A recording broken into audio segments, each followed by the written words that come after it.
Hey, hey, all you wonderful people. Welcome to my new series where I will be talking about each video game system in my collection. This will include both consoles and handhelds, starting with the former. Here we go. Let us start with the Atari 2600. Yes, I have one that works. This veteran came out in 1977 and wasn't officially discontinued until 1992. It saw the rise of the home console market at the helm, the fall with simply too many bad/rushed games, as well as a incredibly large amount of consoles that all made customers' heads spin. Then sales picked up again when Nintendo and Sega resurrected the industry with the Nintendo Entertainment System and Sega Master System. Enough of that now. Let's play some games. This will not be in any particular order. Now I don't have the most professional camera setup, so please excuse the guerrilla style videography. Combat. This was the pack-in game with my system, and the oldest, being a launch title. You get 5 mini-games within: Tank, Tank Pong, Invisible Tank, Biplane, and Jet Fighter. These are 2-player games, and I don't have a second player with me, so I can't give much of an opinion. Space Invaders.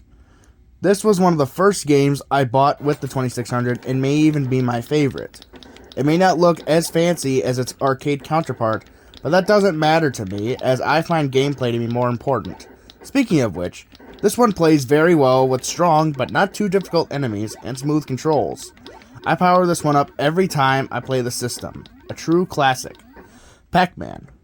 This one was part of the big gaming crash, and yeah, it was rushed and not what people were hoping for. I understand why others don't like it, but I still enjoy playing it though. Tennis.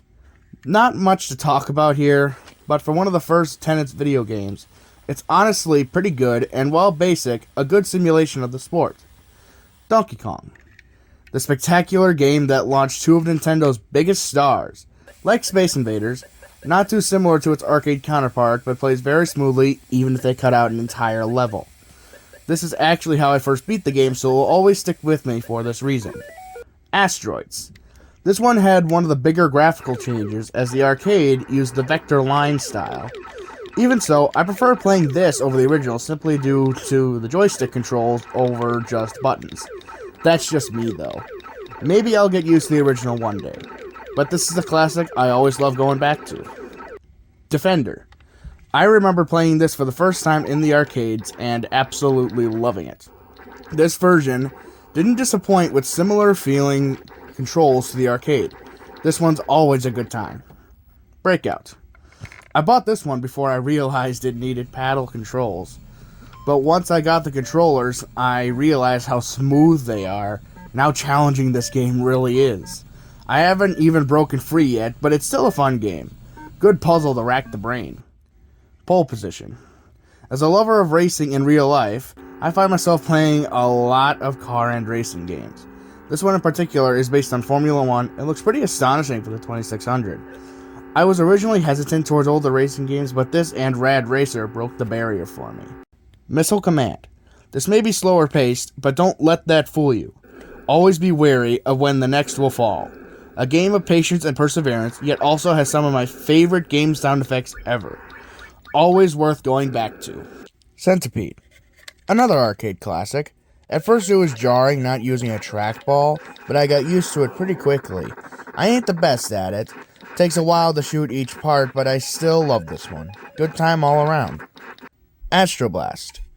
This one is actually one of many Space Invaders clones. This one just moves faster. Other than that, not much to say. Frogger. Why did the frog cross the road? To be a daredevil, that's why. Dodge cars, jump on logs, and get to the end. I always enjoyed this one. Be careful at the end, though. It's a tight squeeze. I miss the hitbox sometimes, ha. Pitfall. You ever hear the legend of Pitfall Harry? This dude's jumping over crocodiles, snakes, and scorpions. Must be from Australia or something. I was excited to try out this Atari legend, and I wasn't disappointed. Casino. This, just like Combat, has many games to choose from, including 2 forms of blackjack, 5-star stud poker, and solitaire poker. Casino actually supports 4 players, a rarity on the 2600. Pretty interesting. Carnival. This is basically a virtual version of the carnival games that scroll to either side. It's simple, but that doesn't mean it's bad though. I know this one has its fans. To them, I say game on and have fun. Stampede. Good old left to right, catch the cattle. You don't even have to catch up. Your route is so long, it could cross the Pacific. A great afternoon time waster, and what more could you ask for? Star Raiders. This is the most complex Atari game I own. You have a galaxy map, shields, hyperwarp galore. Sorry my gameplay isn't too impressive. I'm still trying to get used to it. An early, fascinating pioneer of how complex games have become today. Q*bert. Last game in the collection, and honestly the only one where I prefer the arcade version. Not because of graphics. As stated, gameplay matters more to me. This one isn't too smooth, especially because Q*bert uses diagonals instead of straight directions. I can't judge it too harshly though. This is what they had at the time. Well, there you go, the Atari 2600. This thing has been around for 4 decades and hopefully many more. I just love it that much. What will episode 2 be and when? Well, you'll just have to wait and see. Good day to you all.